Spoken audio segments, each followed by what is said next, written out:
ঠিক এমন করে তোমায় রক্ষা করে আমিও দেখেছি। তাই ভক্ত প্রহ্লাদ দুটি নয় চলে তার শিহরিকে ডাকছে আর বলছে গো একবার নারাস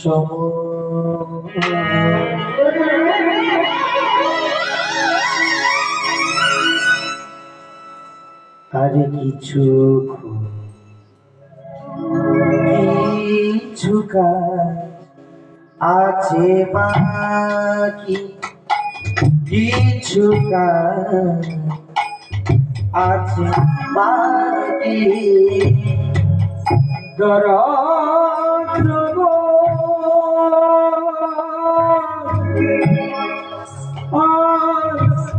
কিছু কিছু আছে কিছু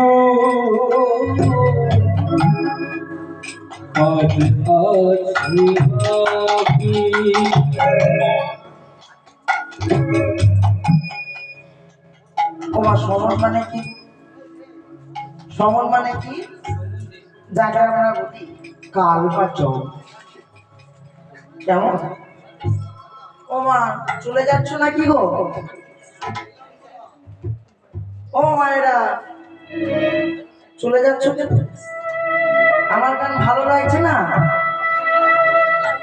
আমার গান ভালো লাগছে না নাকি? না কালো ছেলে বলে পছন্দ হচ্ছে?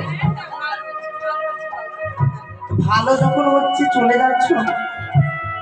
আমি তো তোমাদের বললাম যে আজকে রাত জাগতে হবে, আর তোমরা যদি চলে যাও আমি কাদেরকে নিয়ে গান করবো?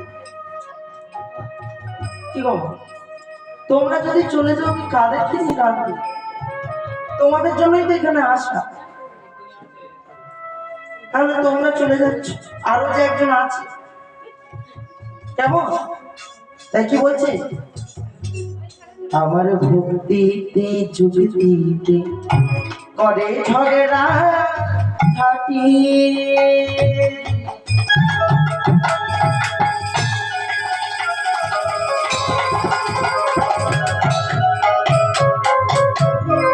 সমান দিতে তারে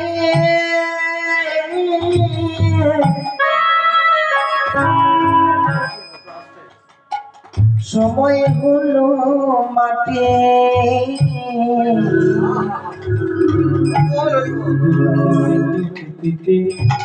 বলে যাবে না ঘাটি,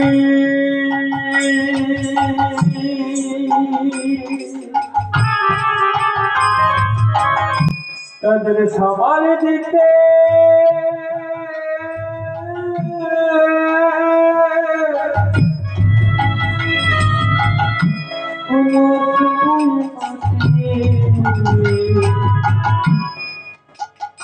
এখন সাধুর সম্পদ বলি না সাধুর সম্পদ হলে সাধুর সম্পদ করি নাম সাধুর সম্পদ হলে নাম নিয়ে যেন রে নাম নিয়ে যেন কাদর প্রার্থনা নারায়ণ শুনতে পাইল সুদর্শন চক্রকে বেরোনো করিল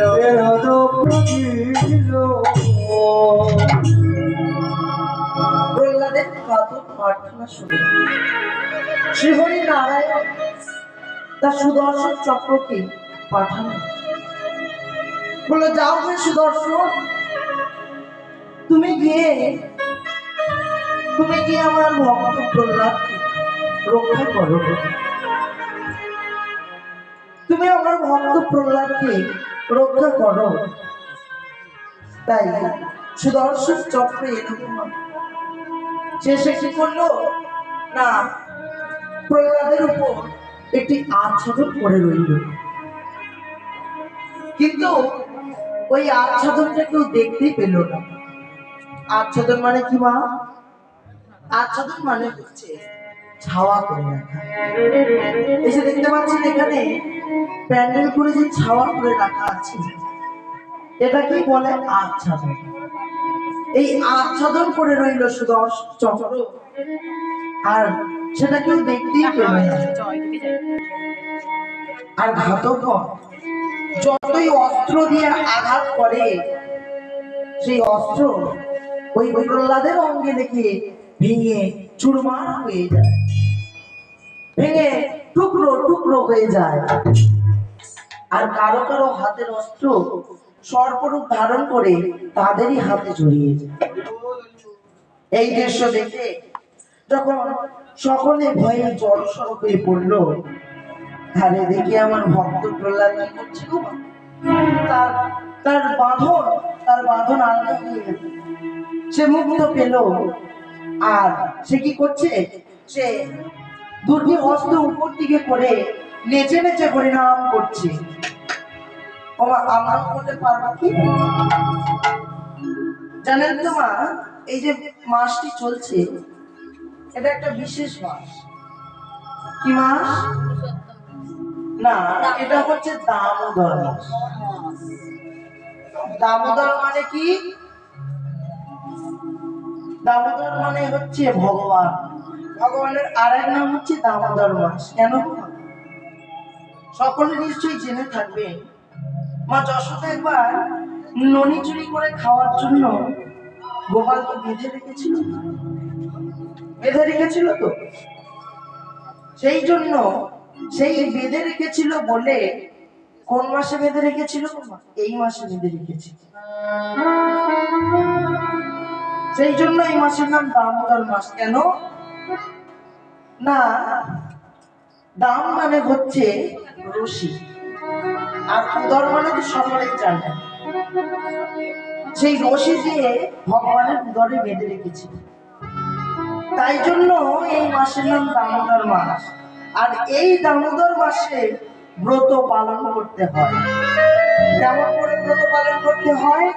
না, এই মাসে কোনো তেলের প্রদীপ জ্বালতে হয়, এই মাসে ঘিয়ের প্রদীপ জ্বালতে হয়। এই মাসে ঘিয়ের প্রদীপ জ্বালতে হয়। আর ঘিয়ের প্রদীপ জেলে ভগবানের কাছে নিবেদন করে তাকে কিছু হরি কথা শোনাতে হয়। তার কাছে একটু বসে হরিনাম সংকীর্তন করতে হয়। তাই এই দামোদর মাস, তাহলে ওদিকে ভক্ত প্রহ্লাদ হরিনাম করুন, আর আমরাও এই মাসে সকলে মিলে একটু হরিনাম করি। প্রহ্লাদ কি বলছে গো? হরি বল রে, হরি বল রে, হরি বল রে, হরি বল রে, হরি বল রে, হরি বল রে,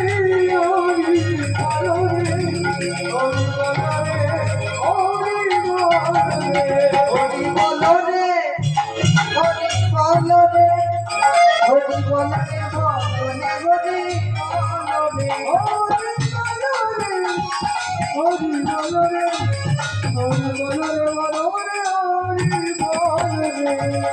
হরি বলো, হরি বলো ভাই, হরি বিনা এ জগতে বন্ধু আর নাই। হরি বলো, হরি বলো, হরি বলো ভাই, হরি বিনা হরি বলো, হরি বলো, হরি বলো ভাই, হরি বিনা এ জগতে বন্ধু আর নাই। হরি বলো, হরি বলো, হরি বলো ভাই, হরি বিনা এ জগতে বন্ধু আর নাই। হরি বলো রে, হরি বলো রে, হরি বলো রে, বলো রে, হরি বলো, হরি বলো,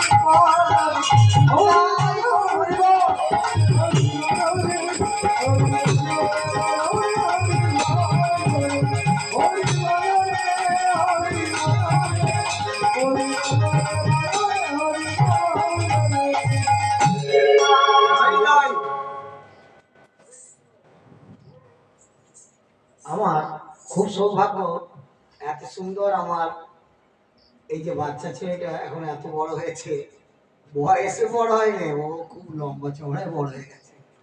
সত্যি এত ভালো কীর্তন হচ্ছে আমাদের এই জীবনে জয়নগর গ্রামে। আমি এটা দেখছি রাত 10টা 10:30টার পর কেউ থাকছে, অথচ আমরা বিভিন্ন জায়গায় কীর্তন গান যাই করি, রাত 2:30-3টের সময় লোক দেখলে মাথা খারাপ, এও জানে আমিও জানি সবাই জানে, কিন্তু আমাদের হ্যাঁ। আর সহশিল্পী গণেশ সত্যি মানে অতুলনীয়। আর আমার এই যে ব্রাহ্মণের ছেলে বাজাচ্ছে অতুলনীয়, সত্যি আমার এত ভালো লাগছে, আমার নিজের ভালো লাগছে, তাহলে আপনাদের কেমন লাগছে বুঝতে পারছেন তো। কিন্তু আমার দুর্ভাগ্য, শ্রোতা থাকলে ছেলেটা তো গান করতে পারতো। এবার যে ভালো এত সুন্দর কীর্তন করছে তাকেই এখন তুলেছে, তোরা উচিত ছিল সন্ধ্যেবেলা, কিন্তু কি করবো, তারা নতুন, তারা তো করবে। আচ্ছা গণেশ একটুখানি পাটা ছাড়িয়ে দিক একটুখানি। হ্যাঁ সন্ধ্যে থেকে একভাবে বসে আছে। হ্যাঁ আচ্ছা, আমার নাতি বুবু মানে অগ্নিব কোলে, অগ্নিব কোলে, আর আমার ছোট্ট নাতনি কুহু অর্পিতা কোলে, দুই ভাই বোনে আমার সায়নকে, এটাও নাতি, সায়নকে 50 টাকা দান করেছে। প্রার্থনা করি আমার নাতি নাতনি এবং এরও ছোট্ট বোনা, সেও গান শিখবে বলেছে, সে ভালো থাকুক, সুস্থ থাকুক এবং এর পরিবার বর্গ আমি আশীর্বাদ করি আরো অনেক অনেক বড় শিল্পী হোক, এই প্রার্থনা করি মহাপ্রভুর হাতে। কত সুন্দর গান হচ্ছে, কত কীর্তন ভালো হচ্ছে, কিন্তু এই আপনারা কজন আসেন, এখানে ভর্তি লোক থাকলে খুব তো ভালো লাগে। আয়োজন করছি, সবই তো আয়োজন করছি, কি আমি ভাব পাঠিয়েছি বলো, চেষ্টা করছি তো যাক না, আপনারা বসে প্রাণানন্দে করিব। তার সঙ্গে আরেকটা নাতি শুভজিৎ, শুভজিৎ ও প্রিয়া পাড়ার 20 টাকা দান করেছে।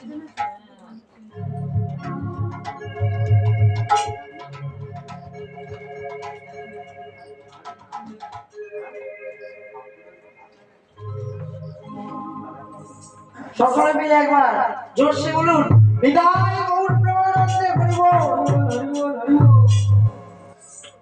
আচ্ছা মা, আমি একদিকে বলে যাচ্ছি রাত জাগতে হয়, রাত জাগতে হয়, ওদিকে আমার ঠাকুমারা সব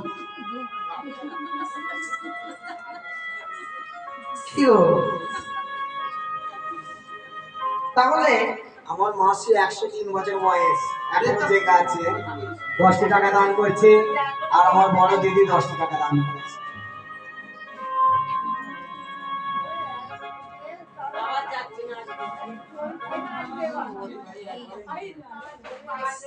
মাসে 103 বছর বয়স, দেখ 103 বছর বয়স।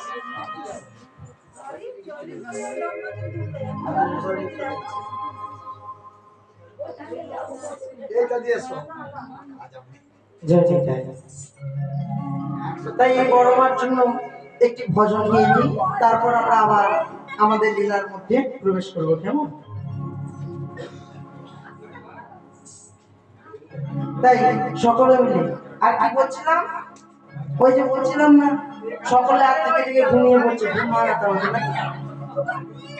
ঘুম ভাঙাতে হবে, ঘুম ভাঙাই নাকি? না না, ঘুমিয়ে পড়লে কিন্তু মা গান হবে না, জেগে থাকতে হবে। কি আজকে সবার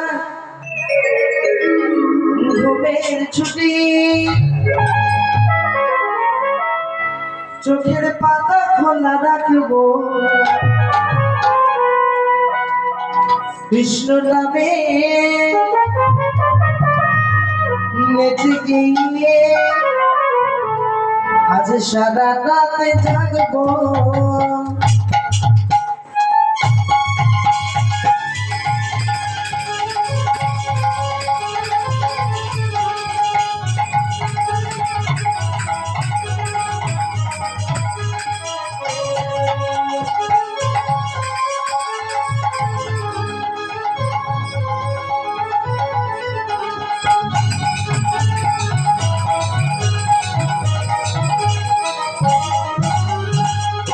সবার ঘুমের ছুটি, চোখের পাতা খোলা রাখবো, কৃষ্ণ নামে নেচে গিয়ে আজ সারা রাতে জাগবো।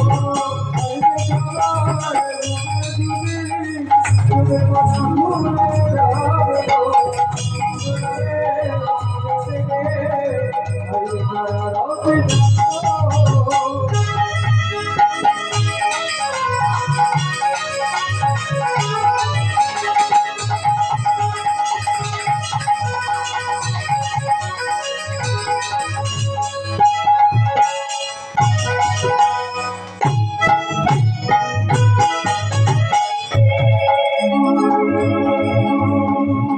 তো জেগে থাকবে, আর কারা জেগে থাকবে গো?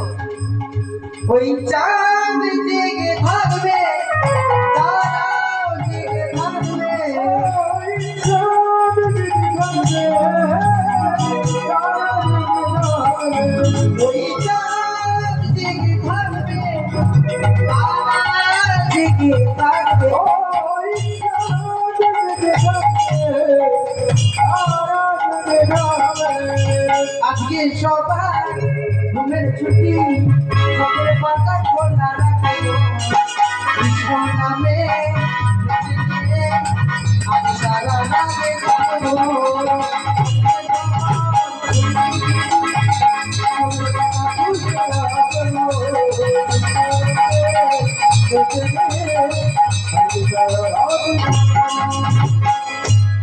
ওমা, তোমরা জেগে থাকলে কিন্তু আমরাও জেগে থাকবো, আর তোমরা ঘুমে বললে আমরা ঘুমে পড়বো।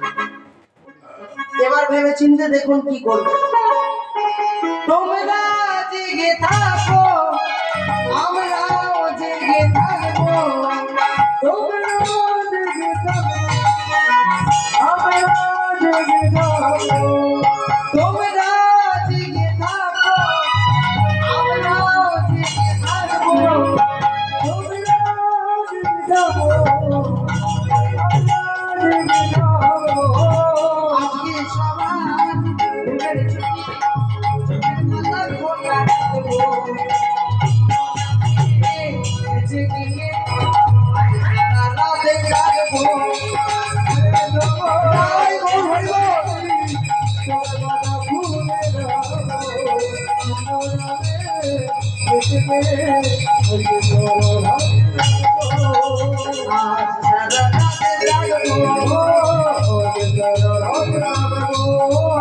আজ সারা রাতে জাগবো, আজ সারা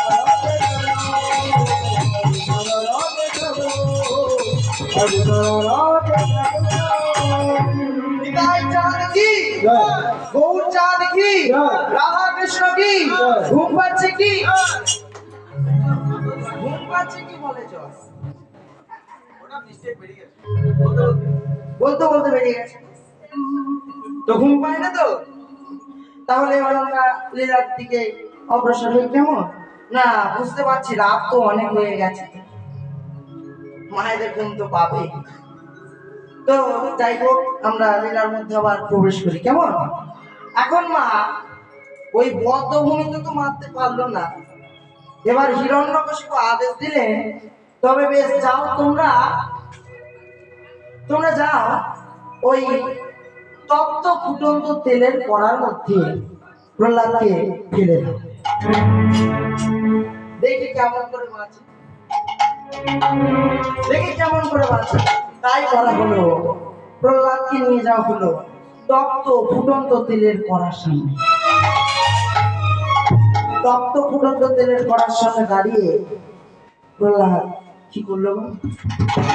হস্তে জোর করি তার ভগবানকে, তার প্রাণের দেবতাকে তিনি স্মরণ করলেন। আর কাকে স্মরণ করলেন? ওই যে বলছিলাম, গুরু যদি কৃপা করে তাহলেই সব হবে, আর গুরু যদি না কৃপা করে কিছু হবে না। কেন জানেন তো মা? কারণ এই কলিযুগে ভগবান শ্রীকৃষ্ণের কোনো সাক্ষাৎ দর্শন নেই। ওই কেউ বলতে পারবে আমরা হরিনাম করছি, ঠাকুর আমাদের কাছে এসে বলেছে বল বাবা কি চাস, কাউকে বলেছে? কাউকে চায়, কাউকে বলে না। এটা হতো কোন সময়? না সত্য যুগে হতো। কেউ যদি ভগবানের জন্য তপস্যা করতো, তার জন্য ভগবান স্বয়ং এসে হাজির। আর এই কলিযুগেও ভগবান আসে, কেমন আসে? গুরু রূপ ধরে আসে। গুরুর মধ্যেই ভগবান বিরাজ করে। গুরু রূপী কৃষ্ণ তিনি এই কলিযুগে আসে, তাই না? তাই প্রহ্লাদ কাকে স্মরণ করলেন? তার গুরুদেবকে স্মরণ করলেন। প্রহ্লাদের গুরুদেব কে গো মা? কে প্রহ্লাদের গুরুদেব? না স্বয়ং নারদ ঋষি। কেন না বলতে পারবেন? আমরা যে এই পরিণাম শুনছি, আমরা যে এই মাটিতে জন্মগ্রহণ করেছি, সবাই কেউ কেউ দীক্ষা নিয়েছি, কেউ কেউ হয়তো দীক্ষা নিইনি। এমন ব্যক্তি আছে যারা ৮০-র উপরে উঠে গেছে তবুও দীক্ষা নেয়নি। আচ্ছা বলুন তো মা, এই যে বসে আছেন আপনাদের মধ্যে কে কে মায়ের গর্ভ হতে দীক্ষা নিয়েছে? কে নিয়েছে? কেউ নেয়নি। একমাত্র কে নিয়েছিল? না ওই ভক্ত প্রহ্লাদ নিয়েছিল। ওর মায়ের গর্ভে থাকা অবস্থায় নারদ ঋষি দীক্ষা দিয়েছিল। তাই সে তার গুরুদেবকে স্মরণ করলে, আর গুরুদেবের কৃপায়, ভগবানের দয়ায় সেই তপ্ত ফুটন্ত তেল শীতল হয়ে গেল। আর প্রহ্লাদ সেই তেলের মধ্যে পরিণাম করছে, কিন্তু তার কিছুই করছে না। তাই হিরণ্যকশিপু রাগে জর্জরিত হয়ে তিনি আদেশ দিলেন, যাও তোমরা ওই প্রহ্লাদকে হস্তপদ বন্ধন করে পাশার বেঁধে পাহাড়ের উচ্চ চূড়া থেকে সমুদ্রের জলে ফেলে দেখি প্রহ্লাদ কি করে বলা যায়। তাই করা হলো। প্রহ্লাদকে হস্তপদ বন্ধন করে বুকে পাশার বেঁধে নিয়ে যাওয়া হলো কোথায়? না পাহাড়ের উচ্চ চূড়া। পাহাড়ের উচ্চ চূড়া হতে প্রহ্লাদকে বললো, প্রহ্লাদ তুমি হরিনাম ছাড়ো, তা না হলে আমরা তোমাকে ওই সাগরের জলে নিক্ষেপ করবো। প্রহ্লাদ আবারও বললো, ভাই আমি আবারও বলছি, আমি প্রাণ ছাড়তে পারবো, কিন্তু এই নাম ছাড়তে পারবো না। তাই এই কথা বলা মাত্রই সেই ঘাট প্রহ্লাদকে ওই পাহাড়ের উচ্চ চূড়া থেকে সমুদ্রের জলে ঠেলে ফেলে দিল। আর প্রহ্লাদ নিচে পড়তে পড়তে মনে মনে বলছে, হে দয়াময়, হে গোবিন্দ, তোমার জন্য আমাকে আজ মৃত্যুর পথে ঠেলে দিল। তাই আমি আর কিছু করবো না, আমি আর কিছু বলবো না। আমি আমার সবকিছু তোমার হাতে সঁপে দিলাম। এবার রাখতে হলে তুমি রাখো, আর মারতে হলে তুমি মারো। কেন না ভগবান কি গো মা বলা আছে যে রাখে হরি তো মারে কে, আর যদি মারে হরি তো রাখে, তাই না? তাই বলছে প্রভু তুমি রাখতে হয় রাখতে, আর তুমি যদি মনে করো আমাকে মার, তুমি মারো। তাই প্রহ্লাদ নিচে পড়তে পড়তে কাঁদছে আর বলছে, পিঞ্জর খুলে দিয়েছি, যা কথা বলার সব বলে দিয়েছি। যা রে যা রে রে যা, যা রে যা রে উড়ে যা,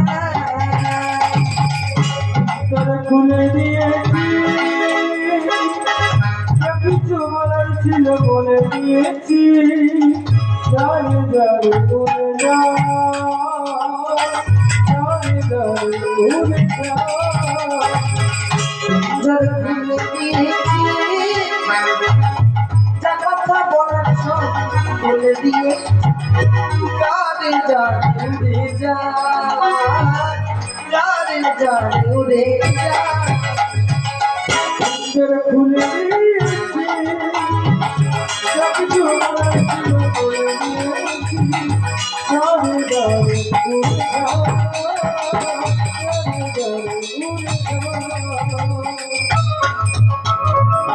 জানে জানিলি গো ঘুরে যা।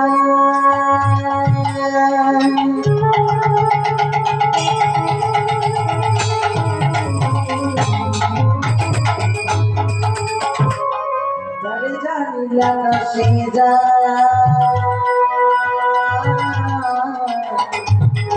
জরি জরি গগনে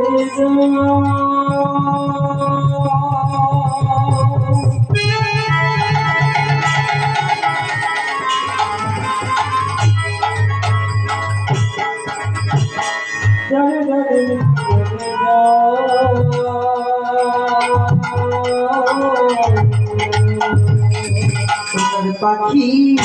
সোনার পাখি লোহার খাঁচা সোনার পাখি লোহার খাঁচা। আমাদের এই দেহটা হচ্ছে লোহার খাঁচা, এতে কি সোনার পাখিকে আটকে রাখা হয়? সবাইকে একদিন চলে যেতে হবে, তাই কি বলছে? সোনার পাখি লোহার খাঁচা সোনার পাখি লোহার খাঁচা বলো যদি রাখা যায় জানে জানে উড়ে জানে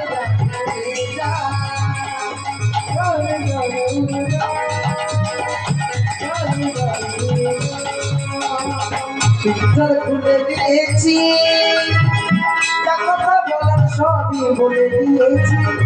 জানে জানে উড়ে যা জানে জানে উড়ে যা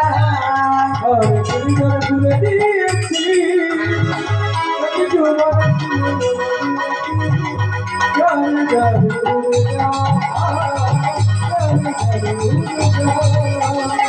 কতদিন কত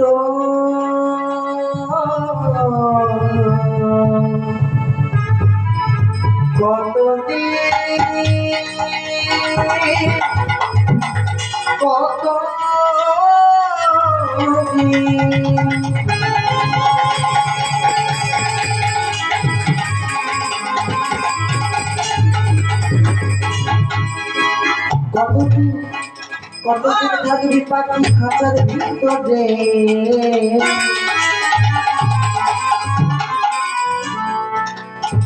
একদিন খাঁচা ছেড়ে যাবি জীবনে।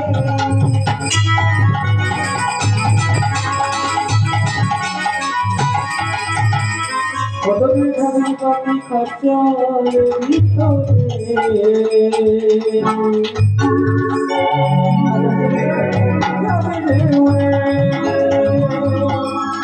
জাবির গগনে যা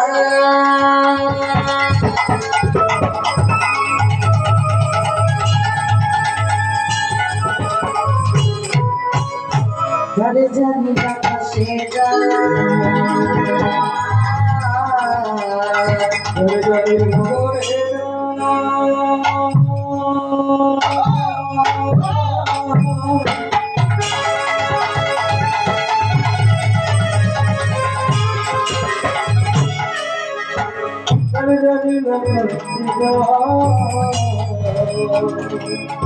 আমার সোনার পাখি লোহার খাঁচা সোনার পাখি লোহার খাঁচা বলো তো দেখি রাখা যায়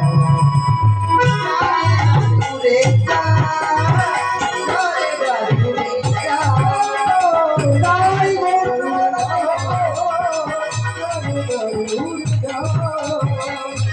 খুলে দিয়েছি, যা কথা বলার সবই বলে দিয়ে জানে উড়ে যা জানে উড়ে যা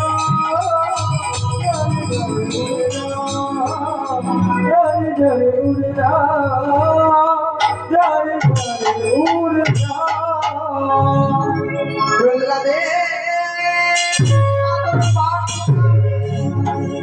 নারায়ণ শুনিতে পাইল শুনিতে পাইল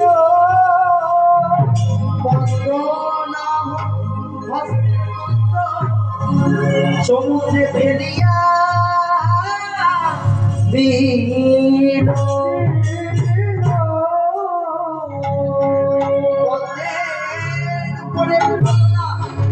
উঠিয়া দাঁড়া উঠিয়া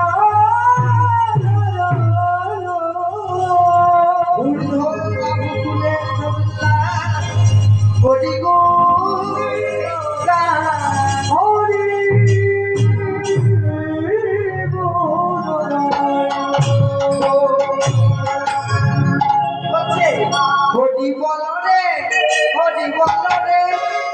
হরি বল রে হরি বল রে হরি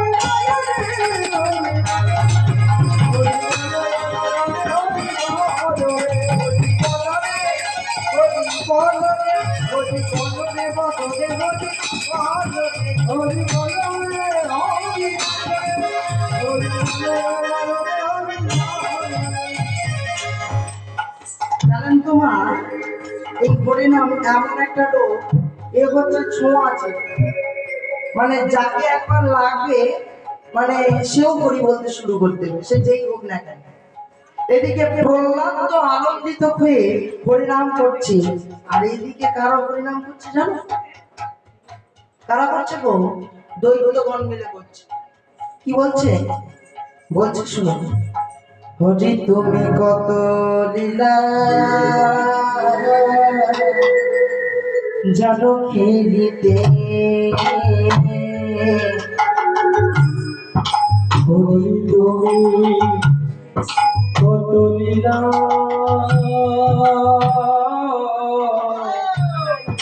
জানো খেলিতে,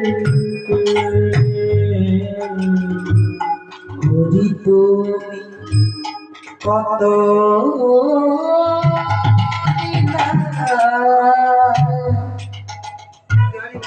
জানো খেলিতে, হরি তো কত লীলা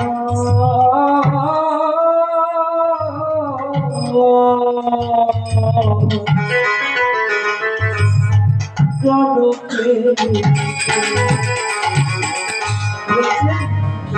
তোমার নামের গুণে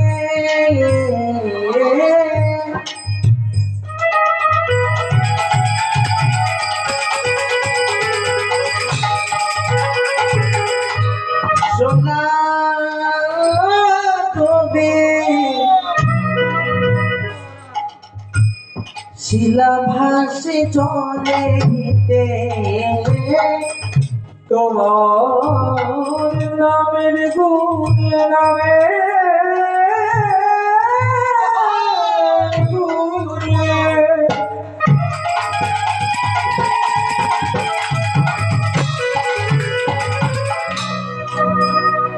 তোমার নামের গুণে শিলা ডুবে সোনা জলে। কি বলছে? বলছে তোমার নামের গুণে সোনা ডোবে আর শিলা ভাসে জলে। হ্যাঁ গো মা, শিলা ভাসে তো, শিলা ভাসে তো, কিন্তু শিলা কিন্তু ভাসে, ঠিকই বলেছে। তার জলযন্ত্র প্রমাণ আছে। কি প্রমাণ? প্রমাণ ওই যে লঙ্কায় যাওয়ার যে সেতু করেছিল হনুমান, কি দিয়ে করেছিল? শিলা দিয়েই তো করেছিল, নাকি ঢালাই করে করেছিল? হ্যাঁ, হাওড়ার ব্রিজের মতো করেছিল। কি করেছিল? না, হনুমান কুইন্টল কুইন্টল কি দিয়ে করেছিল? শিলা দিয়ে করেছিল, পাথর দিয়ে করেছিল, ভাসিয়ে দিয়েছিল। কি বলে? রাম রামকে ভাসিয়ে দিয়েছিল। তাহলে এখানে কি বলছে? তোমার নামের গুণে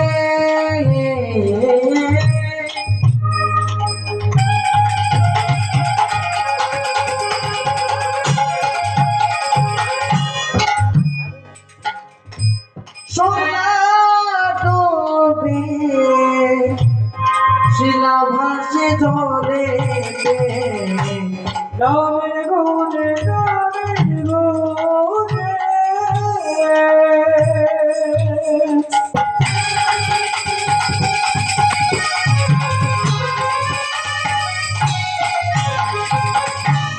নামের গুণে সোনা ডোবে শিলা ভাসে জলে, তুমি কত লীলা জানো খেলিতে,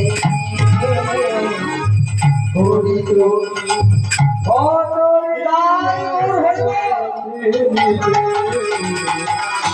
হরি তুমি কত লীলা জানো খেলিতে, হরি তুমি কত চলো পেলিতে ওরে তুমি কত দিল চলো পেলিতে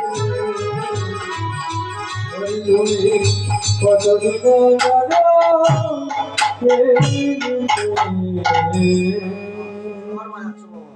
এই কথা শুনে হিরণ্যকশিপু রাগে উন্মাদিত হয়ে আদেশ দিলেন, যাও তোমরা সকলে উগ্র গোগ্র সাপের বিষ পান করিয়ে ওই প্রহ্লাদকে তোমরা হত্যা করো।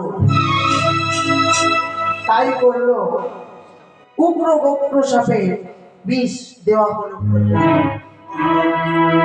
আর প্রহ্লাদ কি করলো?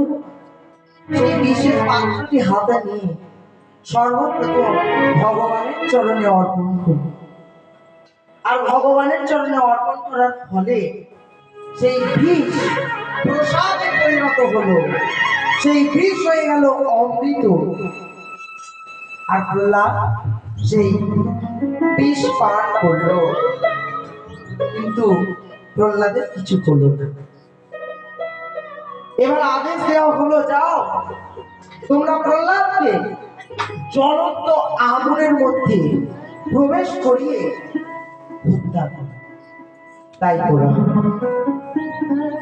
কি করলো না, প্রহ্লাদকে হত্যা করার জন্য পাহাড়ের সমান কাঠ জোগাড় করা হলো। দুটো গোটা কাঠ নয়, পাহাড়ের সমান কাঠ জোগাড় করা হলো। আর সেই কাঠে অগ্নিসংযোগ করা মাত্রই বিশাল আগুন জ্বলে উঠল। আগুনের লেলিহান শিখা গগনমণ্ডলকে স্পর্শ করল।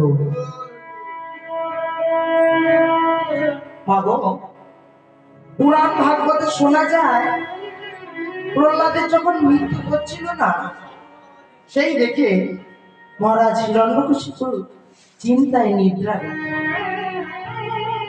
তখন হিরণ্যকশিপুর বোন, যে প্রহ্লাদের পিসি হোলিকা রাক্ষসী, সে কি করেছিল জানেন? সে প্রহ্লাদকে কোলে করে নিয়ে ওই আগুনের মধ্যে প্রবেশ করেছিল। কেননা সে ভেবেছিল যে সে ব্রহ্মার বর পেয়েছে, যে আগুন তার কিছু করতে পারবে না। কিন্তু জানে না যে ও কাকে নিয়ে যাচ্ছে। কাকে নিয়ে যাচ্ছে? প্রহ্লাদকে নিয়ে যাচ্ছে, যে পরম হরিভক্ত, তাকে মারতে নিয়ে যাচ্ছে। ভগবান বলো, তুই আমার ভক্তকে মারতে যাচ্ছিস? তোর যত আশীর্বাদ আছে সবাইকে ধ্বংস করে দেবো। তাই সে যখন প্রহ্লাদকে নিয়ে আগুনে প্রবেশ করেছিল, সেই হোলিকা রাক্ষসী পুড়ে ছাই হয়ে গেছিল। কেন মা? ও অহংকার করেছিল যে ব্রহ্মার বলে আমি বলিয়ান, আমার আগুনে কিছু করতে পারবে না। কিন্তু মা, ভগবান সব সহ্য করতে পারে, কারণ অহংকার তিনি সহ্য করতে পারেন না। তাই ওই হোলিকা অহংকার তিনি চূর্ণ করেছিলেন, তাকে আগুনে ভস্ম করে দিয়েছিল। সেই কথা দেখবেন আজও সেই প্রথা অনুযায়ী পালন করা হয়। হোলির আগের দিন ন্যাড়া পোড়া বা চাঁচর উৎসব হয়। তবে যাই হোক, এদিকে ওই কাঠে অগ্নি সংযোগ করা মাত্র বিশাল আগুন জ্বলতে লাগলো। আর সেই আগুনের লেলিহান শিখা গগনমণ্ডলকে স্পর্শ করলো। আর সেই জ্বলন্ত আগুনের সামনে দাঁড়িয়ে দুটি নরকের জলে ভগবানকে বলছে, হে প্রভু, হে দয়াময়,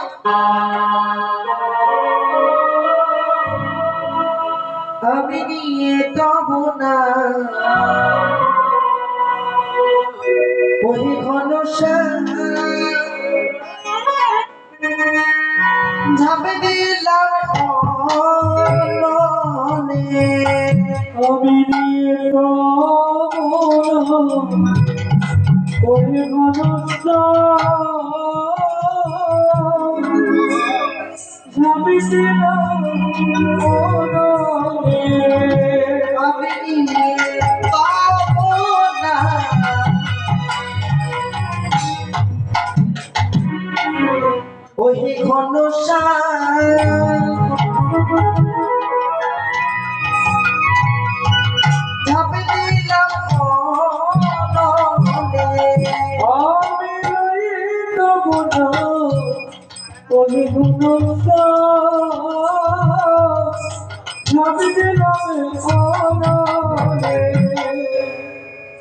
আমার শুভা শুভের ওহে করল ধার শুভা শুভের ধার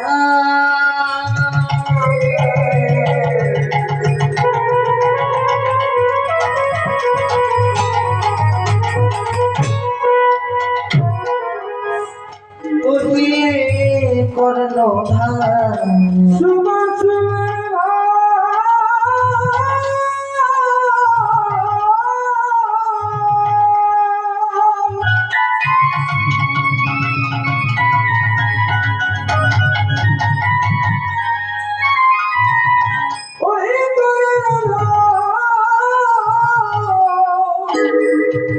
সেবার দিলাম তোমাকে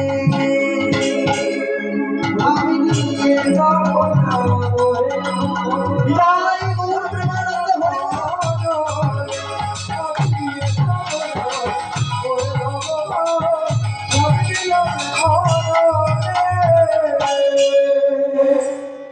তাই প্রহ্লাদ সেই আগুনের মধ্যে প্রবেশ করল আর প্রহ্লাদকে দেখে অগ্নি স্বয়ং ব্রহ্মা এত আনন্দিত হলো, ব্রহ্মা প্রহ্লাদকে কোলে তুলে নিল।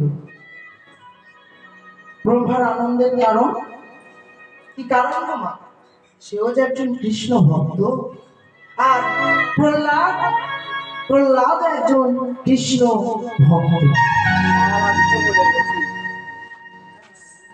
ঠাকুর শ্রীরামকৃষ্ণ পরমহংসদেব বলেছে যে, কি বলেছিলেন না, একজন মাতা আর একজন মাতাকে দেখে আনন্দ, একজন গাঁজাখোর আর একজন গাঁজাখোরকে দেখলে সে আনন্দ পায়। আর ঠিক তেমনি এই হরি ভক্ত আরেকজন হরি ভক্তকে দেখলে আনন্দ। তাই ব্রহ্মরাজ এত আনন্দের কারণ যে সে তার আনন্দের কারণ দেখে সকলে ভাবলো, কি ভাবলো না, সকলে ভাবলো এবার বুঝি প্রহ্লাদ শেষ, ওই আগুনের পুড়ে ছাই হয়ে গেছে।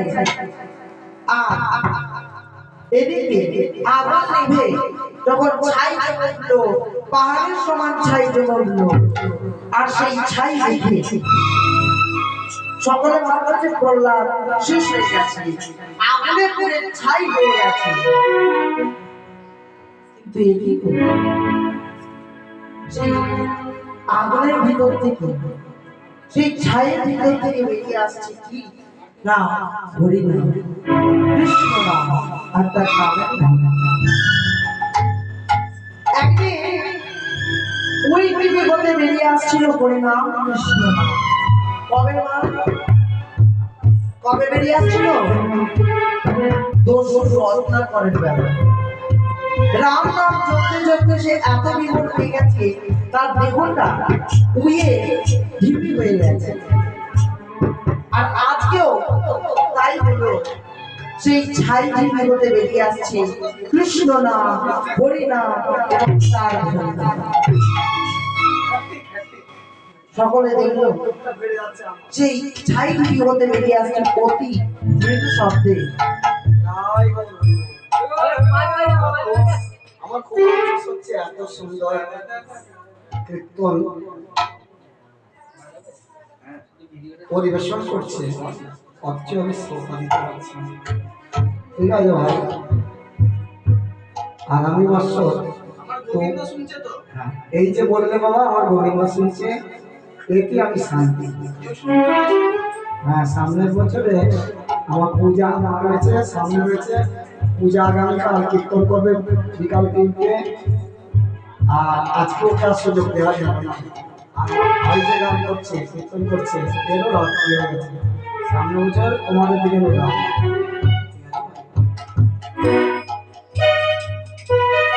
বলি একবার সকলে মিলে নিতাই গৌর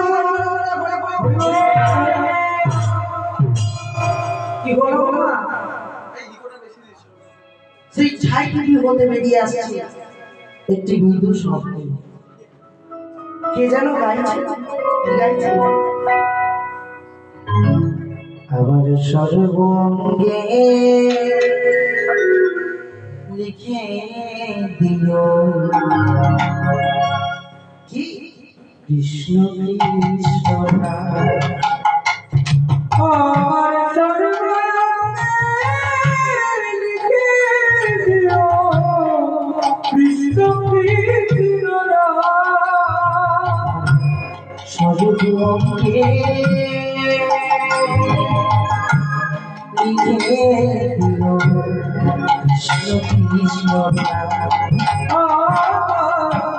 সর্বঙ্গে লিখে দিও কৃষ্ণ কৃষ্ণ নাম। কৃষ্ণ ছাড়া মোর জীবনে কৃষ্ণ কৃষ্ণ ছাড়া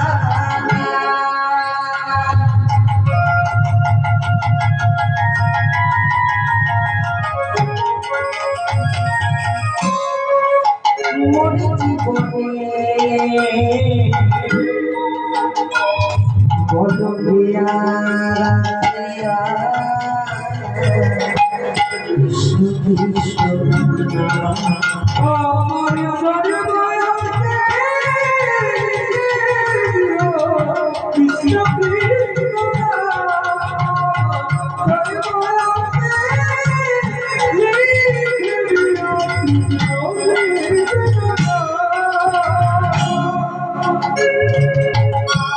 যেদিনে পরে গেছিলাম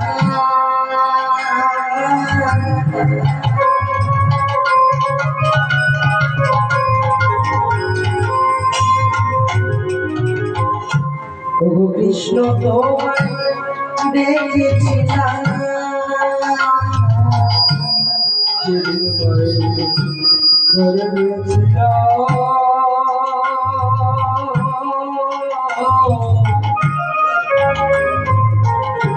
কৃষ্ণ বলে কি দেখেছিলাম। ও কৃষ্ণ ছাড়া মোর জীবনে কৃষ্ণ ছাড়া মোর জীবনে বলো প্রিয়া রাজিয়া কৃষ্ণ কৃষ্ণ আমার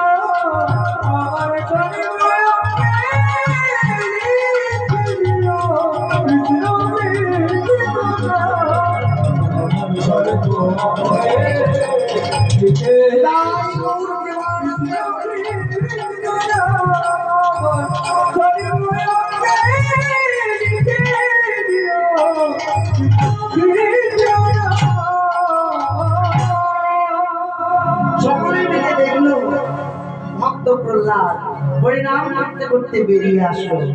আর সকলে দেখলো প্রহ্লাদ পুরে মরা তো দূরের কথা, তার গায়ে একটা লোম পর্যন্ত আগুনে পুড়ে যায়। এবার আদেশ দিল, যাও তোমরা পাগলা হাতির পায়ের সামনে ওকে ফেলে দাও, দেখি কি করে বাঁচে। তাই করা হলো।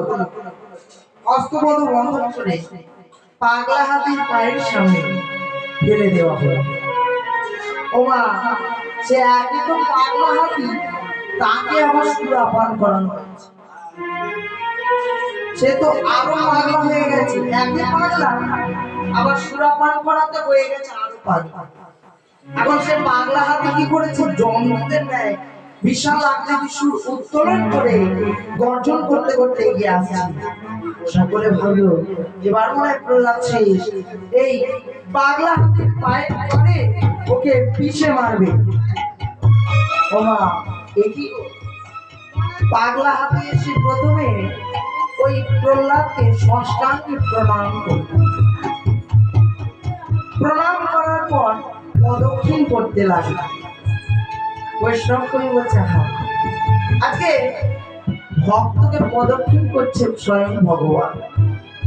এতদিন আমরা দেখে এসেছি ভক্তরা ভগবানকে প্রদক্ষিণ করে, আর আজ দেখছি ভগবান স্বয়ং তার ভক্তকে প্রদক্ষিণ করছে। কেন ভগবান কেন বলছে? কারণ ওই হাতির মধ্যে ভক্তিরূপী ভগবানের আবির্ভাব হয়েছে। তাই বলছে যে ভগবান আমার ভক্তকে প্রদক্ষিণ করছে। আর প্রদক্ষিণ করে কি করলো না, প্রদক্ষিণ করে তার নিজ সুরের দ্বারা তাকে পিঠের উপর চাপিয়ে বাড়ি ফিরে গেল। আচ্ছা, তোমাকে আমি মারার চেষ্টা করছি, তোমার মৃত্যু হচ্ছে না কেন? কে তোমাকে বাঁচাচ্ছে এই মৃত্যুর হাত থেকে? কে বাঁচাচ্ছে? এ বাঁচাচ্ছে? এ বাঁচাতে পারে? এ তো এক জায়গায় বসে রয়েছে। বলো তোমাকে কে বাঁচাচ্ছে মৃত্যুর হাত থেকে? তোমাকে এত করে মারার চেষ্টা করছি, তোমার কিছুতেই মৃত্যু হচ্ছে না। বলছে পিতা, কি আমাকে রক্ষা করছে জানো? যিনি এই জীবের রক্ষা কর্তা, এই জীব জগৎকে যিনি রক্ষা করে রেখেছেন, সেই আমার প্রভু স্বয়ং শ্রীহরি। শ্রীহরি? আচ্ছা বলো, তোমার শ্রীহরি কোথায়? কই তাকে দেখতে পাচ্ছি না কেন? সে কোথায় আছে? পিতা, আমার শ্রীহরি কোথায় নেই? এই অনলে অনিলে ভুবনে সব জায়গাতে রয়েছে, সব জায়গাতে রয়েছে। আচ্ছা বেশ, তোমার শ্রীহরি আমার এই রাজপ্রাসাদে রয়েছে? হ্যাঁ পিতা, এখানেও তিনি রয়েছে। বেশ, আচ্ছা ওই যে আমার রাজ সিংহাসন, ওখানে তোমার শ্রীহরি রয়েছে? হ্যাঁ পিতা, ওখানেও তিনি রয়েছেন। বেশ, এই যে স্ফটিক স্তম্ভ, এই স্ফটিক স্তম্ভে তোমার শ্রীহরি রয়েছে? হ্যাঁ পিতা, এখানেও তিনি রয়েছেন। বেশ, আমি এই স্ফটিক স্তম্ভকে পদাঘাতে চূর্ণ বিচূর্ণ করবো। দেখি তোমার শ্রীহরি তোমাকে কেমন করে রক্ষা করে।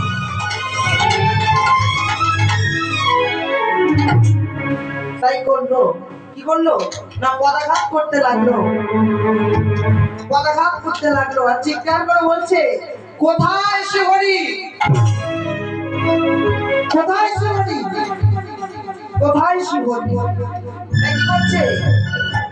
পদাঘাতে মারি কহে বেরি বেরি, পদাঘাতে মারি কহে বেরি বেরি, কোথায় আছো হরি? কোথায় আছো হরি? কোথায় আছো হরি? তুমি কোথায় আছো হরি? বেরিয়ে এসো, বেরিয়ে এসো, বেরিয়ে এসো, বেরিয়ে এসো। আমি তোমায় কম্পটি সাহস থাকে তো বেরিয়ে এসো। আমি তোমায় কম্পটি সাহস থাকে তো বেরিয়ে এসো। এখন ভগবান যখন এলেন না, হিরণ্যকশিপু ক্রোধে উন্মাদ হয়ে প্রহ্লাদের উপর আরো অত্যাচার শুরু করে দিলেন। ওমা, ভগবান আর সইতে পারল না। ভক্তের এত দুঃখ, এত কষ্ট ভগবান সইতে না পেরে সেই স্ফটিক স্তম্ভের ভিতর থেকে বেরিয়ে এলেন। বিশাল আকৃতির রূপ, লেডি হাত ছিল না, চন্দ্র কপালে বিশ্বাস করে অর্থ হাসি হেসে বলছে, মহারাজ হিরণ্যকশিপু, তুমি ব্রহ্মার বলে বলিয়া কোন মানব, দানব, পশু, পক্ষী, যন্ত্র কেউ তোমাকে মারতে পারবে না। জলে নয়, জলে নয়, ঊর্ধ্বে নয়, অন্তরিক্ষেও তোমার মৃত্যু হবে না। তোমার মৃত্যু আমার হাতে। আমি মানুষ নই আর পশু নই, আমি হলাম নরসিংহ। প্রত্যেক মানুষ, অনেক পশু। আর দিনে মৃত্যু হবে না, রাতে মৃত্যু হবে না, সকালে নয়, সন্ধ্যাতেও নয়। কোন অস্ত্র শস্ত্রের দ্বারা তোমার মৃত্যু হবে না। তোমার মৃত্যু আমার হাতে নেই, তীক্ষ্ণ নখের দ্বারা। হ্যাঁ হ্যাঁ জানি না। এই বলে মহারাজ হিরণ্যকশিপুর সঙ্গে যুদ্ধ শুরু করে দিল। বৈষ্ণব কবি বলছে যে একটি বিড়াল যেমন ছোট্ট ইঁদুরের বাচ্চাকে নিয়ে নাড়াচাড়া করে, ঠিক তেমনি হিরণ্যকশিপুর দেহটা নিয়ে নাড়াচাড়া করছে। সেগুলি নাড়াচাড়া করছে, এগুলো বধ করছে না। কেন না, কি করে বধ করবে? কি বললো? দিনে মৃত্যু হবে না, রাতে মৃত্যু হবে না, সকালে নয় সন্ধ্যাতেও নয়। তাহলে কোন সময় মৃত্যু হবে? না, মৃত্যু হবে গোধূলি লগ্নে। যেই সময় দেখবেন মা বিকাল প্রায় শেষ হয়ে এসেছে আর সন্ধ্যা শুরু হতে যাচ্ছে, ঠিক সেই সময় বলা হয় গোধূলি লগ্ন। তাই দেখতে দেখতে সেই গোধূলি লগ্ন সময় এসে উপস্থিত। ঘরে মৃত্যু হবে না, ঘরের বাইরে মৃত্যু হবে না। কোথায় হবে? না, মৃত্যু হবে ঘরের চৌকাঠে। তাই হিরণ্যকশিপু দেবতা টানতে টানতে নিয়ে এলো ঘরের চৌকাঠে। আর চৌকাঠে বসে জলে নয়, স্থলে নয়, ঊর্ধ্বে নয়, অন্তরিক্ষেও নয়, ভগবান নিজের জানুর উপর রেখে আর তীক্ষ্ণ নখের দ্বারা বক্ষ বিদরণ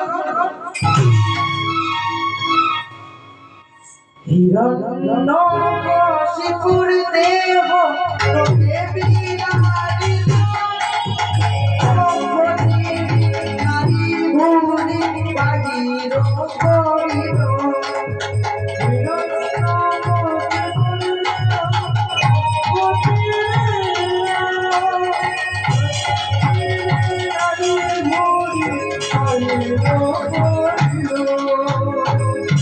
আজ লইয়া তীর্থের নারী দেব না রায়, লইয়া তীর্থের নারী দেব না রায়,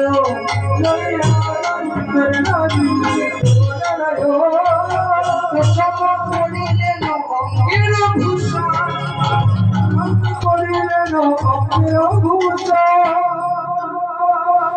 ভগবান কিন্তু রক্তপান করতে দেখেছো?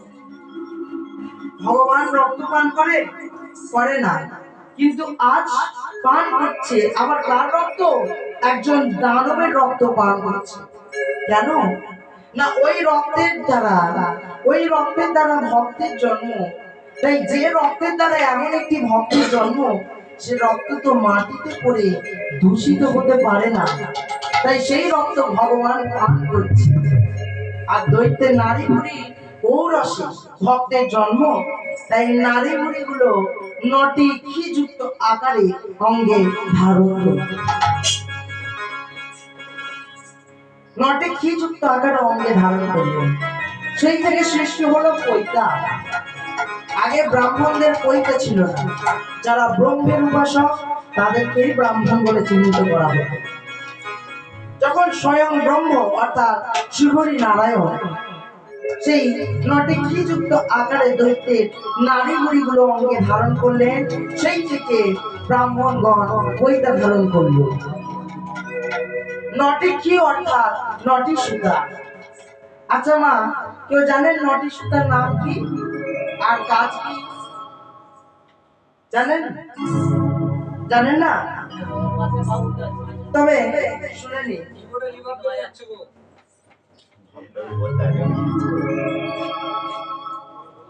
তাই যারা জানেন না শুনে নি নটি সুতার কি নাম, কি কাজ।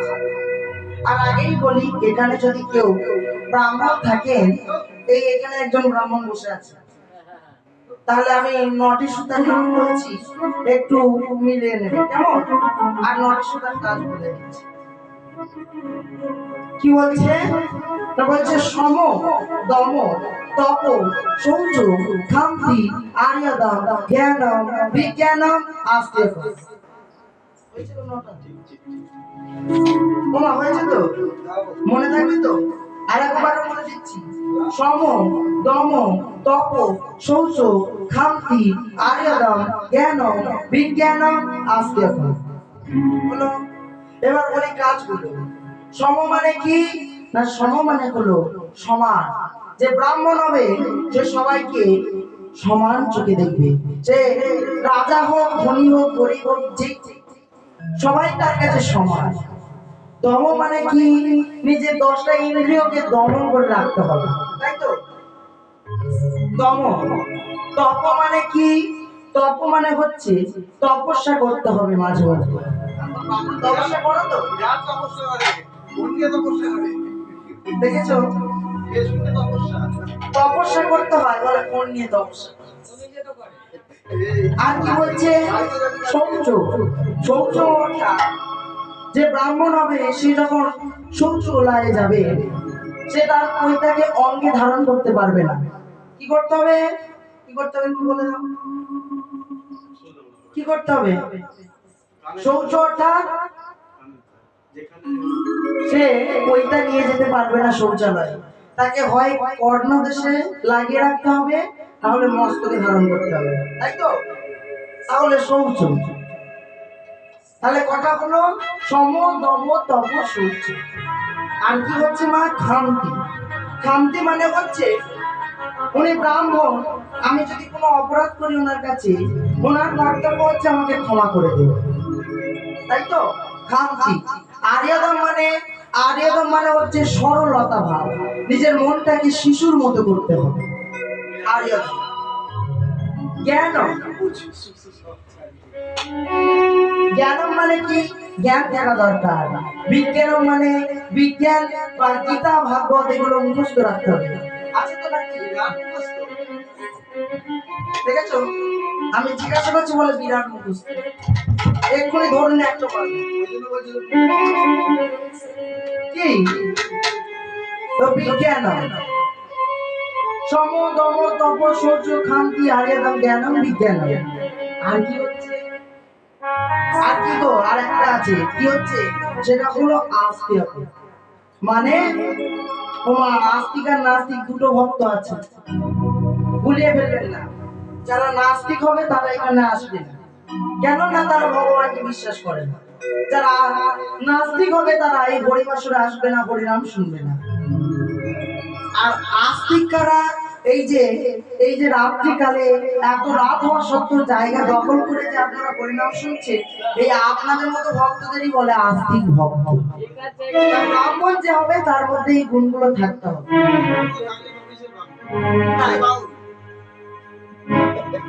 আমি এত ভালো করে বলে দিলুম ব্রাহ্মণ, ও আবার বলে বামুন। বলুন কি বলবো? কি? তাই এটাই হলো ব্রাহ্মণের চিহ্ন, পৈতা। আর বৈষ্ণবের চিহ্ন কি? না তিলক, চন্দন। তাই এখন সবই তো হলো, দ্বৈত বধ হলো, ব্রাহ্মণের পৈতাও দিল। এখন এদিকে ভগবানের আর রাগ থামছে না, ভগবান গর্জন করছে, নৃসিংহদেব গর্জন করছে। কেন? কারণ বৈষ্ণব কবি বললেন একজন বাঘ, সে বনের পশু, সে তার বাচ্চাকে দেখতে না পেলে কি করে? গর্জন করে।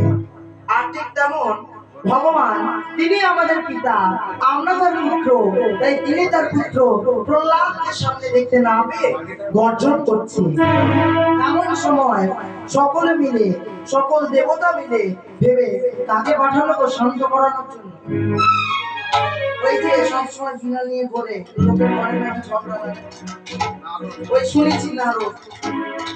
কি বলো? নারদ লোকের বাড়িতে ঝগড়া লাগে। এখন সেই নারদকে পাঠিয়েছে কাকে থামানোর জন্য? ভগবানকে থামানোর জন্য। বিনাটা ধরেছে আর ধরে গাইতে গাইতে এসছে, কি বলছে? নম নারায়ণ, নম নারায়ণ, নম নারায়ণ, নম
এইভাবে যখন নারায়ণের সামনে এসে দাঁড়িয়েছে নৃসিংহদেবের সামনে, নৃসিংহদেব ক্রোধে যখন গর্জন করে উঠেছে, সে তো ভয়ে বীণাযন্ত্র গুটিয়ে ছুটে পালিয়ে গেছে।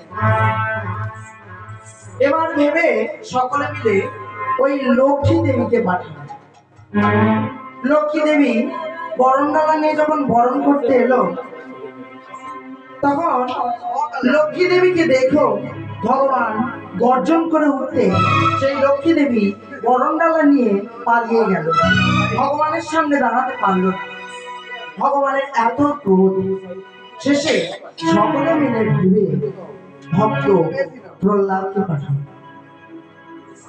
আর প্রহ্লাদ এসে বলল, প্রভু আমরা তোমার শান্ত মূর্তি দেখতে চাই, আমরা তোমার ঊর্ধ্ব মূর্তি দেখতে চাই না, ক্রুদ্ধ মূর্তি দেখতে চাই না, শান্ত মূর্তি দেখতে চাই। তুমি তুমি দয়া করে শান্ত হও প্রভু। প্রহ্লাদকে দেখে শিবরী কোলে তুলে নিল। প্রহ্লাদ, তুই কত কষ্ট সহ্য করেছিস, তবু আমার নাম ছাড়িনিস। বল প্রহ্লাদ, তুই কি চাস? প্রভু, আমি এই চাই যে আমার পিতা তার যেন উন্নতি। ও মা, এখনকার ভক্তদেরকে যদি বলে যে বল বাবা তুই কি চাস, আমি তাই দেবো। কি চাইবো তো? আমার মেয়েটার জন্য ভালো বিয়ে হয়, ছেলেটার জন্য ভালো চাকরি হয়, দুতলা বাড়ি যেন হয়, 4 চাকা গাড়ি যেন পাই। দেখেছো? তাহলে এইগুলো চাইবে। আর প্রহ্লাদ সে কি চাইছে?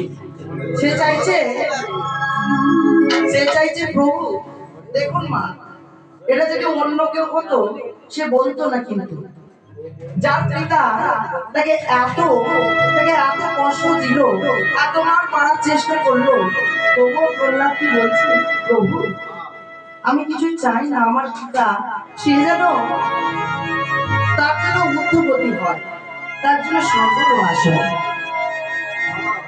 ভগবান বলছে, ওরে প্রহ্লাদ, তোর পিতা আমার হাতে বধ হয়েছে, তথাপি তার ঊর্ধ্বগতি হয়েছে। আর শোন, কোন বংশে যদি একজন হরি ভক্ত থাকে, তাহলে সেই বংশে 14 পুরুষ উদ্ধার হয়ে যায়। আর কি চাই প্রভু? আমি যেন সারা জীবন তোমার চরণের দাস হয়ে থাকতে চাই। বেশ, তুই আর আছিস প্রভু, আর চাইব না, শুধু একটিবার তুই লক্ষ্মী দেবীকে বামে নিয়ে বসো, আমরা সকলে তোমার যুগল মূর্তি দর্শন করতে চাই। তাই লক্ষ্মী দেবীকে বামে নিয়ে বসলো, আর যুগল মূর্তি দেখে দেবতাগণ সর্প হইতে পুষ্প বৃষ্টি করলে। আর প্রহ্লাদ কি করলো? যুগল মূর্তি দেখে গাইতে লাগলো কি, নমস্তে নরসিংহায়, নমস্তে নমস্তে নরসিংহায়, নমস্তে নরসিংহায়। প্রহ্লাদ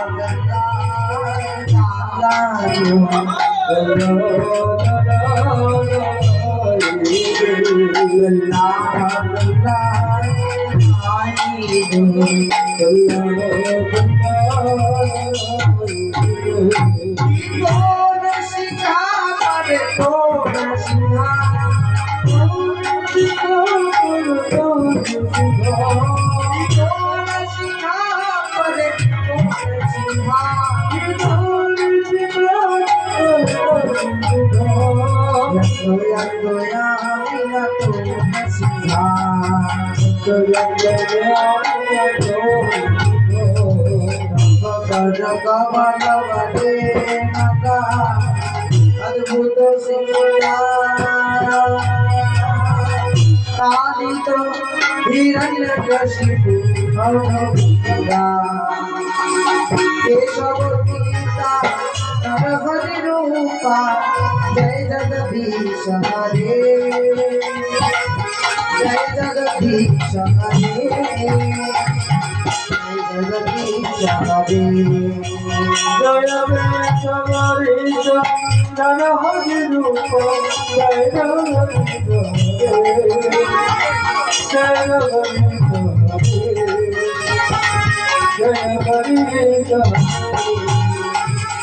সগদিতা হরি রূপা কেশবদীপা হরি রূপা জয় জগদীশ হরে জয় জগদীশ হরে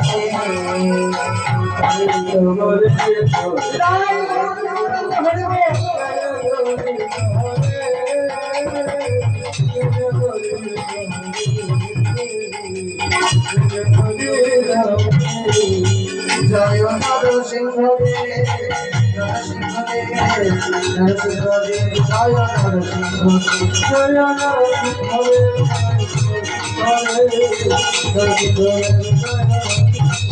জয় প্রহ্লাদ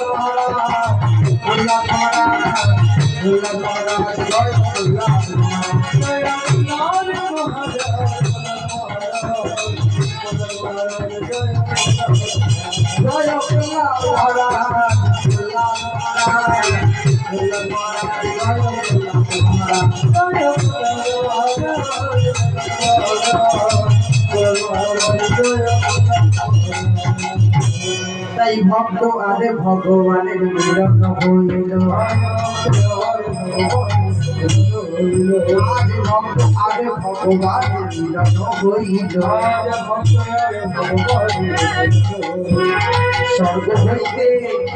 স্বর্গ হইতে দেবগণ পুষ্প বৃষ্টি করিল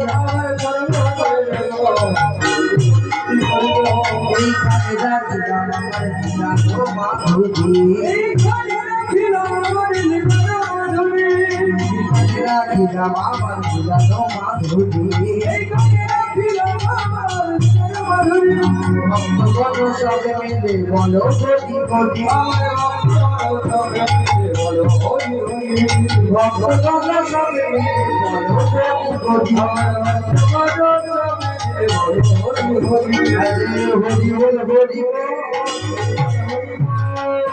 বল হরি উঠিল হরি বল হরি উঠিল